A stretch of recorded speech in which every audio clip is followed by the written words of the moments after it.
And that brings us to the end of today's story. Sometimes life gives us second chances in the smallest and most unexpected ways. A simple phone call, a message, or a few honest words can reopen a door we thought had been closed forever. If this story touched your heart or reminded you of someone in your own life, take a moment to think about the people you may have lost touch with.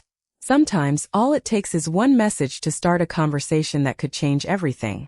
If you enjoyed this story, subscribe to my channel, turn on notifications, and share this video with someone who might need to hear this message today. And remember, don't let pride, distance, or silence keep you away from the people who truly matter.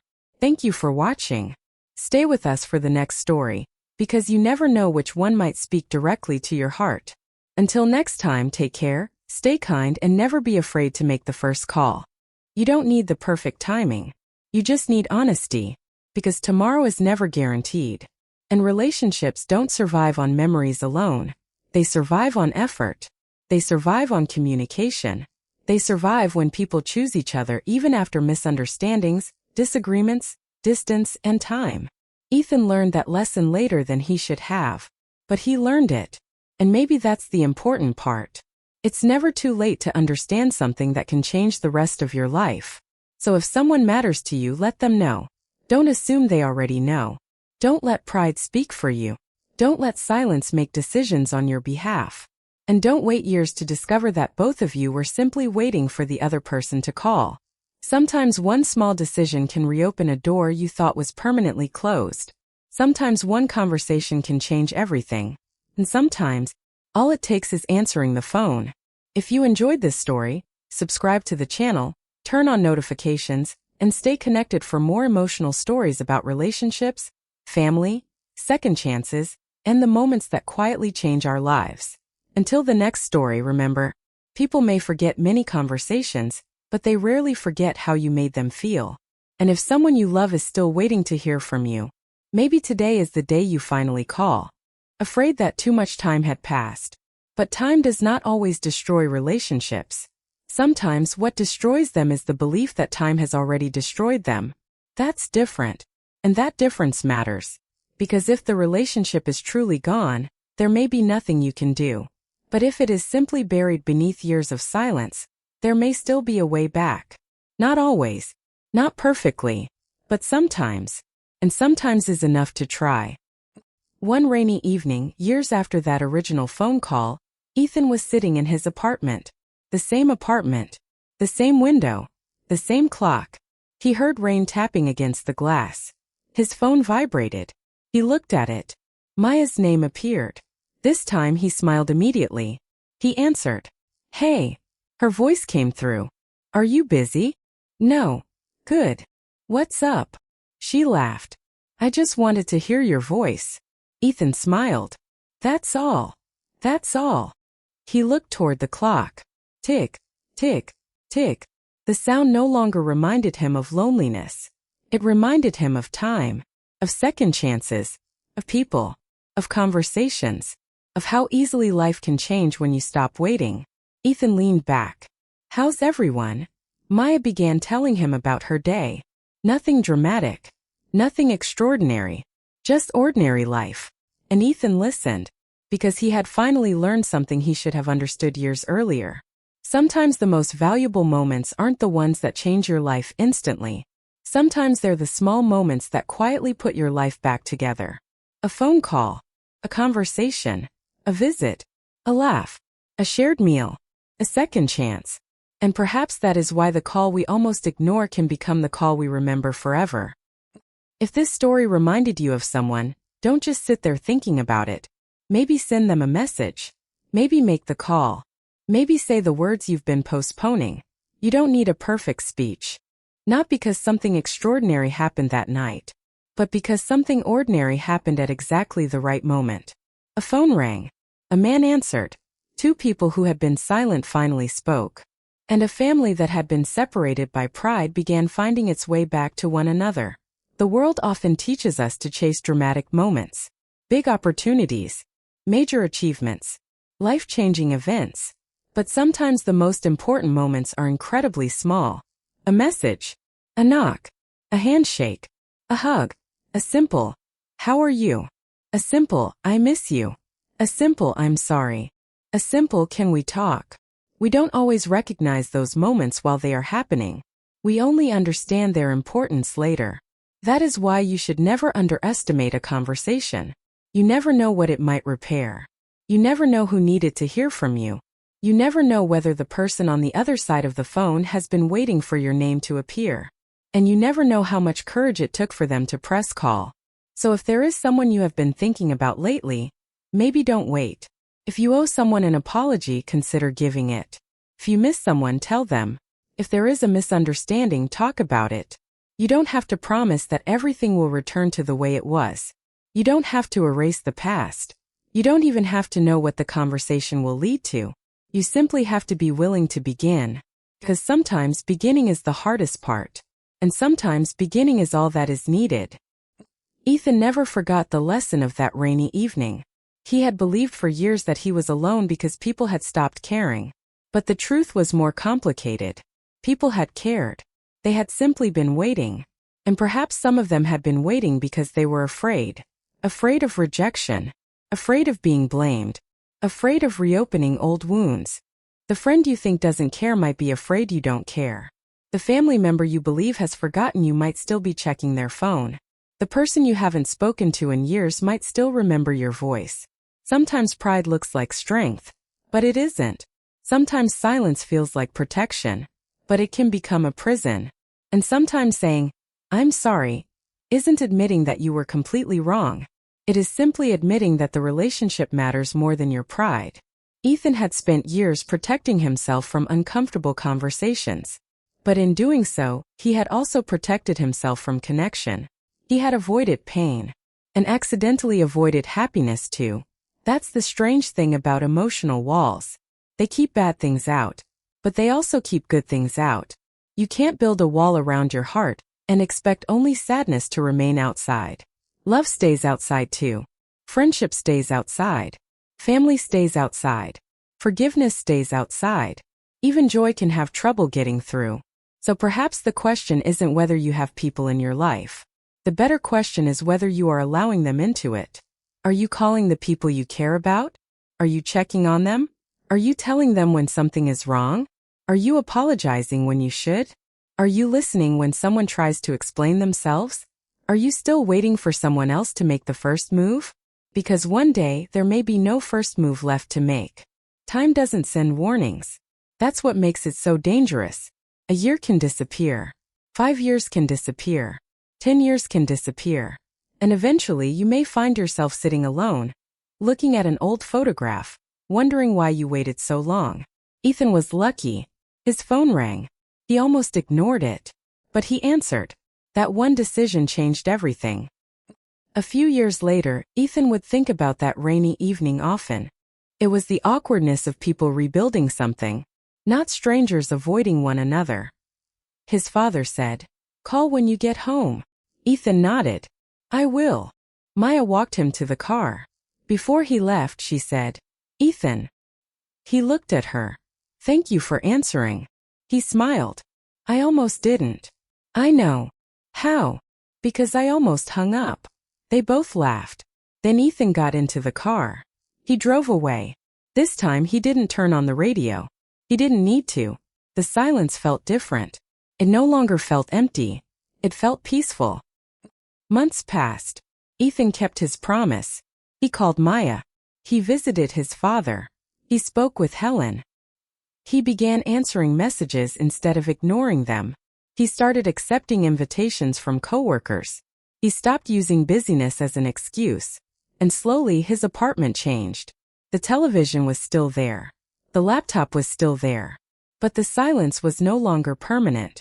Friends came over. Maya visited. His father occasionally called. The old clock remained above the kitchen doorway. Ethan still hadn't replaced it. One evening Maya noticed it. "You still have that thing?" Ethan smiled. "Of course." "Why?" He looked at the clock. "Because it reminds me." "Of what?" He thought for a moment. "That time keeps moving whether you are ready or not." Maya nodded. "And?" Ethan smiled. "And that you shouldn't keep waiting for the perfect moment to call someone." She looked at him. That's actually pretty good. Thank you. I still think the clock is ugly. Ethan laughed. Some things never change. There is a lesson hidden inside Ethan's story, and maybe it is a lesson many of us need. We often assume that people know how we feel. We assume they know we care. We assume they understand why we became distant. We assume they'll be there whenever we're ready, but assumptions are dangerous, because the person you're waiting for might be waiting for you too. Maya smiled. I should have called you too. Why didn't you? I was proud. Me too. She laughed. Look where that got us. Ethan smiled. Years apart. Maya nodded. Never again. The words weren't a promise that life would always be easy. They weren't saying there would never be another disagreement. They were promising something simpler. That they would communicate. That they would stop allowing silence to make decisions for them. That if something hurt, they would talk about it. That if one of them was angry, they would say so. And if one of them needed space, they would ask for it instead of disappearing. Because relationships rarely collapse because of one enormous event. More often, they weaken through small moments that nobody addresses. And they are repaired the same way. One honest conversation. One apology. One phone call. One visit. One decision to try again. Ethan stayed for the entire week. What surprised him most was how ordinary the days became. He helped Helen fix a cabinet. He went grocery shopping with Maya. He watched an old movie with his father. He drank coffee at the same kitchen table where he had once spent countless mornings. He laughed. He argued. He listened. He remembered. And slowly, he realized that he had spent years mourning relationships that were not actually dead. They had simply been neglected. One evening, Ethan and Maya sat outside after dinner. The rain had returned. It was lighter this time. Maya looked at him. Are you going back? Ethan nodded. Eventually. Back to your apartment? Yes. She smiled. And then? Ethan looked at the wet street. Then I'll come back. Maya raised an eyebrow. Promise. He smiled. I'll call. She laughed. You'd better. The next morning, Ethan packed his bag. Helen hugged him. His father stood beside the car.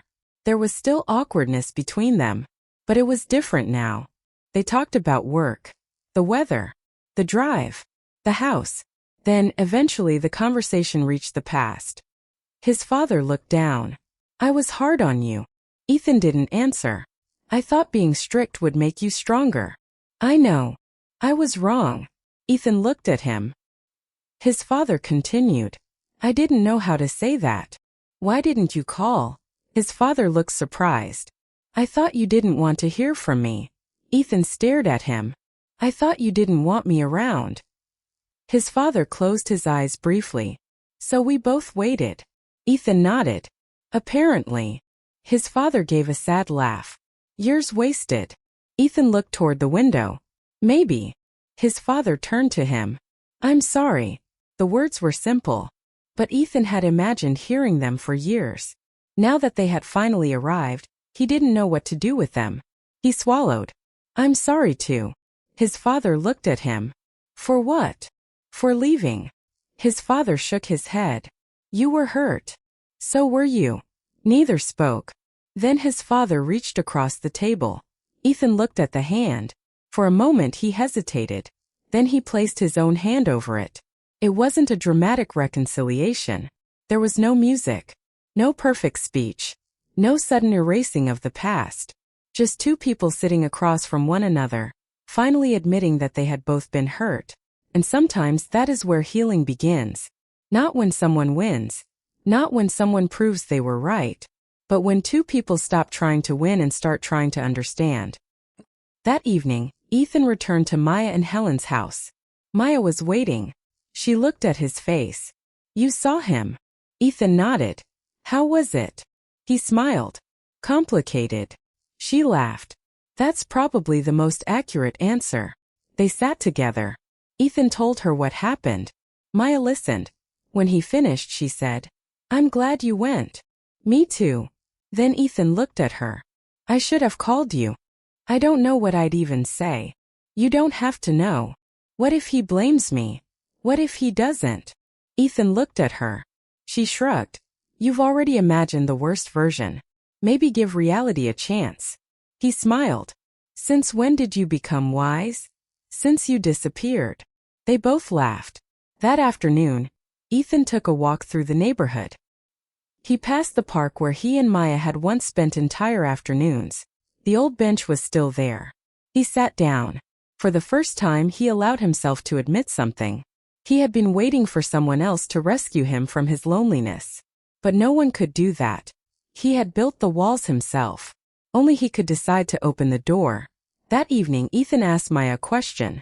Do you think your father would talk to me? Maya didn't answer immediately. Then she smiled. I think he would talk to you for hours. Ethan nodded. Okay. Okay. I want to see him. Maya's smile became wider. I'll call him. No. She stopped. I'll call him. The next afternoon, Ethan stood outside his father's house. His heart was racing. The building looked smaller than he remembered. Maybe because he was older now. Maybe because childhood places always seem different when you return to them as an adult. He raised his hand, knocked. Nothing happened. He waited. Then the door opened. His father stood there. For several seconds neither spoke. The man looked older. Much older. His hair was gray. His shoulders were slightly bent. His face carried years Ethan had never seen. His father stared at him. Ethan. Hi, Dad. Another silence. Then his father stepped aside. Come in. Ethan entered. They sat in the living room. Neither knew where to begin. His father finally said, You look older. Ethan laughed. So do you. His father smiled. Fair enough. That small exchange broke something. Not everything, but something. They began slowly. She smiled. Couldn't sleep. Not really. She poured herself a cup. Too many thoughts? Too many. Helen sat across from him. For a while she said nothing. Then she asked, Do you know why I asked you to come? Ethan looked up. I assumed because you missed me. We do. Then what else? Helen folded her hands. Because I don't want another year to pass. Ethan stared at her. She continued. People think they have unlimited time. He said nothing. They think they'll apologize later. Visit later. Call later. Explain later. She looked toward the window. Then one day later disappears. Ethan felt something tighten in his chest. Helen looked back at him. Your father taught me that. Ethan's expression changed. My father. Helen nodded. He called me a few months ago. Ethan leaned forward. What did he say? That he misses you. Ethan looked away. For years he had tried not to think about his father.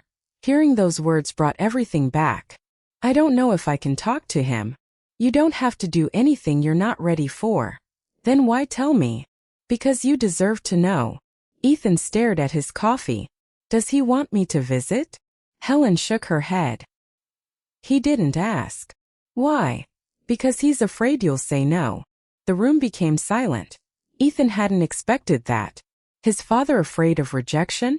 The same man Ethan remembered as strong, stubborn, and impossible to intimidate? He suddenly realized that perhaps he had remembered only one version of his father. The version that had hurt him. Not the version that might have been hurting too. Later that morning, Maya found Ethan sitting outside. She joined him. You heard about Dad? Ethan nodded. Mom told me. Maya looked down. He talks about you. I didn't know. He doesn't say much. That sounds like him. She smiled. Still the same. Ethan was quiet. Maya asked, Do you want to see him? I don't know. That's okay. He knew she wasn't going to let him escape with that answer. Finally he sighed. I think I was angry. At me. At everything. She nodded slowly. And then I got used to not calling. Maya's eyes became sad. Me too. Ethan looked at her. You did. She nodded. I kept thinking you would call. I thought you would. They both laughed. It was almost unbelievable. Two people had spent years waiting for the other person to make the first move. Years. Not because they hated each other. Not because they wanted to be apart. But because each had assumed the other no longer cared. Ethan leaned back. That's ridiculous. Maya smiled. People are ridiculous. He laughed. Fair enough. The room became quiet again. Then Maya said, I was hurt. Ethan's smile disappeared. I know. No, I don't think you do. He looked at her. She continued. When you stopped talking to me, I kept wondering what I had done. Ethan lowered his eyes. You didn't do anything. Then why did you leave? He struggled to answer. Because I didn't know how to deal with what was happening. What was happening? Ethan took a breath. I was angry at my father. I was angry at myself. I was angry at the whole family. And instead of dealing with any of it, I pushed everyone away. Maya remained silent. I thought if I stayed away long enough, everything would hurt less. And did it? Ethan looked toward the window. No. Maya nodded. I know. That answer surprised him. How? Because you weren't the only one pretending. They looked at each other. For the first time that evening, neither tried to hide behind ordinary conversation. The past had finally entered the room. And instead of destroying them, it simply sat between them, waiting to be understood. The next morning, Ethan woke earlier than everyone else. He walked into the kitchen and made coffee. A few minutes later, Helen entered. Before he could knock, the door opened. Maya stood there. They looked at each other. Years had passed. They were older. Their faces had changed. Their lives had changed. But something about seeing her made the distance between them disappear. Maya smiled. You came. Ethan smiled back. You asked. She stepped aside. Come in. He walked inside. And immediately memories surrounded him. The furniture. The smell of coffee. The photographs on the wall.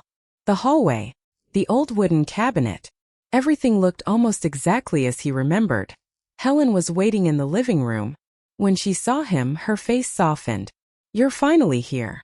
Ethan laughed quietly. Apparently I am. Helen stood and hugged him. For a moment, Ethan didn't know what to do. He had forgotten what it felt like to be welcome somewhere. Then he hugged her back. They spent the first hour talking about ordinary things. Traffic. Work. Weather. The drive. Nothing important. And yet somehow it felt important. They were carefully walking around the past. Testing the ground. Making sure it was safe. That evening they ate dinner together. Ethan realized something he hadn't experienced in a very long time. He enjoyed sitting at a table with other people. For years he had eaten alone. He had become accustomed to silence. Now he was listening to Maya talk about her work. Helen interrupted occasionally. Ethan laughed. Someone passed him the bread. Maya complained about how bad Helen's cooking had become. Helen pretended to be offended. It was ordinary. Completely ordinary. And Ethan realized how much he had missed ordinary moments. After dinner, Maya made tea. They sat in the living room. For a while nobody spoke. Then Maya finally said, Can I ask you something? Ethan looked at her. Sure. Why did you stop calling? The question was simple. The answer wasn't. Ethan looked down at his hands. I don't know. Maya waited. The two of them were teenagers then. She had been upset about something Ethan could no longer remember. He had asked her what was wrong. She had looked at him and said, Sometimes people leave without realizing they're leaving. At the time, Ethan hadn't understood. Now he did. At 6 a.m, he got out of bed. He packed a small bag, a few shirts, a pair of jeans, toiletries, a jacket. He stood beside the door with his bag in his hand. He almost called Maya to tell her he was coming. Instead, he simply left. The drive took several hours. First, he turned on the radio. Music filled the car. For a while he listened. Then the song started reminding him of different years, different places, different people. He turned the radio off. Silence returned. And with it came his memories. He remembered Maya when they were younger. He remembered Helen. Then, unexpectedly, he remembered his father. His father had been gone from his daily life for years. Their relationship had never been simple. There had been arguments, misunderstandings, pride, angry words, and long periods when neither of them knew how to begin another conversation. Ethan had spent years telling himself that some relationships simply couldn't be repaired. But as the road stretched ahead of him, another question began to form. What if he had given up too early? What if some relationships didn't need a perfect apology? What if they simply needed someone brave enough to make the first move? The thought stayed with him. Eventually, the familiar road appeared. Ethan slowed down. The houses looked smaller than he remembered. The trees looked taller. The road seemed narrower. He pulled into the driveway and parked. For several seconds he simply sat there. His hands remained on the steering wheel. His heart was beating faster than it should have. Then he got out. He walked toward the front door. He raised his hand. Then Helen said, "We'd like to ask you something." Ethan sat down. "What?" Another pause. Helen seemed to choose her words carefully. "We'd like you to come stay with us." Ethan frowned. "Stay with you?" "Yes." "For how long?" "A week." He almost laughed. "A week? If you can." Ethan looked around his apartment. The empty chair. The quiet kitchen. The old clock. Everything seemed to confirm how alone his life had become. "Why?" Maya answered this time. "Because we'd like to see you." There was something unusual about her voice. She wasn't angry. She wasn't accusing him. She wasn't trying to make him feel guilty. She simply sounded sincere. Ethan lowered his eyes. "Why now?" Maya was quiet. Then she said something that Ethan hadn't expected. "Because we miss you." Those 4 words struck him harder than any accusation could have. For years, Ethan had convinced himself that nobody cared anymore. He had told himself that people moved on, that he was no longer part of their lives, that his absence didn't matter. And now someone was telling him the opposite. He swallowed. "Why tomorrow?" Helen answered. "Because if you can come tomorrow, we'd really like you to." The call ended a few minutes later. Ethan remained seated. The phone screen went dark. He stared at his reflection in it. Then he looked toward the old clock. Tick, tick, tick. For the first time in years, the sound bothered him. Tomorrow suddenly felt very close. Ethan barely slept that night. He lay in bed staring at the ceiling. Several times he convinced himself that he wasn't going. There were practical reasons. He had work. He had responsibilities. He had things to do. He didn't have time for an entire week away. But each excuse sounded weaker than the one before it. Then he remembered Maya's voice. "We miss you." He turned onto his side. He remembered something from years ago. Maya sitting on the front steps of her mother's house. The clock seemed farther away. Even the apartment felt different. He hadn't seen that name appear on his screen in years. Not because he had forgotten her. That was the problem. He remembered too much. He remembered her laugh. He remembered the old conversations. He remembered the arguments. He remembered the last time they had spoken. Most of all, he remembered how easily everything had fallen apart. There had once been a time when Maya could call him at any hour, and he would answer immediately. Now he wasn't even sure he should answer. His thumb hovered above the screen. One part of him wanted to let the call end. It would be easier. No explanations. No uncomfortable questions. No reopening old wounds. No possibility of hearing disappointment in her voice. He could simply watch the call disappear. Then he could tell himself that whatever she wanted, it wasn't his problem anymore. But another thought entered his mind. Why now? People didn't usually call after years of silence without a reason. The phone continued ringing. Ethan closed his eyes. Then he answered. "Hello." For several seconds there was silence. Then a voice came through the speaker. "Ethan." His eyes opened. He recognized it immediately. Even after all those years. "Yeah." He swallowed. "It's been a long time." A quiet laugh came from the other end. That's one way to describe it. Ethan smiled despite himself. There was sadness underneath Maya's laugh. Neither knew what to say next. How do 2 people summarize years of silence? Where do you begin? Do you talk about the last conversation? The argument? The things you regret? The things you never understood? Before either of them could find an answer, another voice joined the call. An older woman's voice. Calm. Familiar. Ethan. He immediately recognized her. It was Helen, Maya's mother. He hadn't spoken to her in years either. "Hello, Helen." There was a brief pause. Maya had once been one of the most important people in his life. She knew his habits. She knew the jokes that could make him laugh when nothing else could. She knew when he was pretending to be fine. She could recognize the difference between his real smile and the one he used when he didn't want anyone to ask questions. When they were younger, they had talked about everything. Their dreams, their fears, their plans, their mistakes, their families, the future. They could sit somewhere for hours and talk about nothing important, yet somehow those conversations had felt more meaningful than anything else. But people change. Circumstances change. Responsibilities grow. And sometimes, without realizing it, people stop making time for one another. At first, Ethan and Maya had simply become busy. Then their conversations became shorter. A 5-minute phone call became a text. The text became a reaction. The reaction became silence. Neither of them had officially ended their friendship. There had been no final argument. No dramatic goodbye. They had simply stopped reaching toward each other. And Ethan had told himself that it didn't matter. That was the lie he had repeated for years. That night he walked into the kitchen. He poured himself a cup of coffee. It had been sitting there for hours. The coffee was cold. He drank it anyway. He wasn't thirsty. He didn't even particularly want coffee.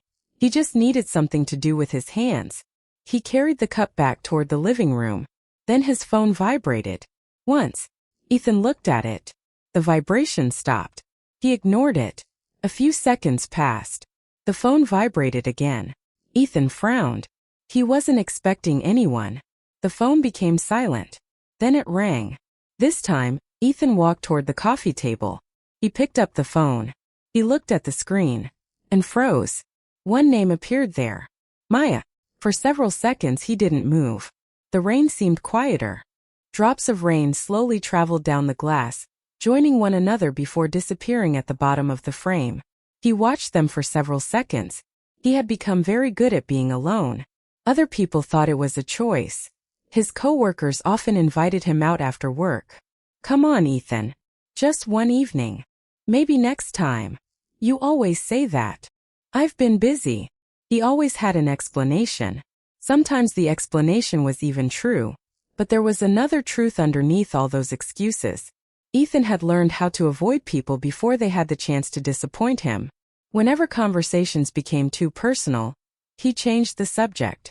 Whenever someone asked about his family, he gave short answers. Whenever an old friend suggested visiting his hometown, Ethan suddenly remembered an important responsibility. And whenever someone asked why he hadn't spoken to certain people in years, he simply shrugged. Life happened. It sounded reasonable. It was also easier than telling the truth.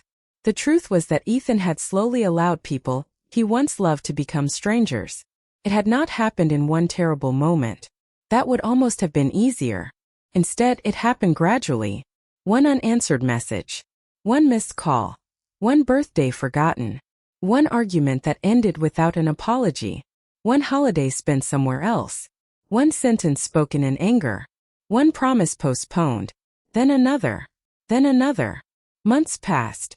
Eventually months became years. And after enough time had passed, reaching out became frightening. You begin wondering what the other person will say. Will they be angry? Will they ask why you disappeared? Will they remind you of everything you did wrong? Will they tell you that they no longer care? Sometimes silence feels safer than finding out. Ethan knew that feeling better than most people. There had been a time when he couldn't imagine going several days without talking to Maya. Before we begin, subscribe to my channel and turn on notifications so you never miss another emotional story.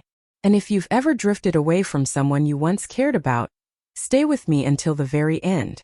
Because sometimes the message we almost ignore, or the phone call we almost refuse to answer, can become the moment that changes the direction of our entire life. The evening had arrived without making any announcement. There was nothing dramatic about it. No unusual event had happened during the day. No argument. No unexpected visitor. No important appointment waiting for tomorrow. It was simply another rainy evening. Outside the apartment building, rain covered the streets in a thin, shimmering layer. Cars moved carefully through the wet roads, their headlights stretching across the pavement like long golden lines. Every few minutes, A tire passed through a puddle and sent a small wave of water toward the sidewalk. Far away, thunder rolled across the sky. It was not loud enough to be frightening, just enough to remind anyone listening that the storm was still there. On the 7th floor of an aging apartment building, Ethan sat alone in his living room. The television was turned off. His laptop sat closed on the table. There was no music playing. The apartment was so quiet that the sound of an old wall clock seemed almost too loud. Tick, tick, tick. The clock had been hanging above the kitchen doorway for years. Ethan had promised himself countless times that he would replace it. He never did. At first he had kept it because buying a new one never seemed important enough. Then he became used to its sound. Eventually, the clock became one of those strange objects that stopped being furniture and started becoming part of his life. Every night, it reminded him that time was moving, even when he wasn't. Ethan looked toward the window.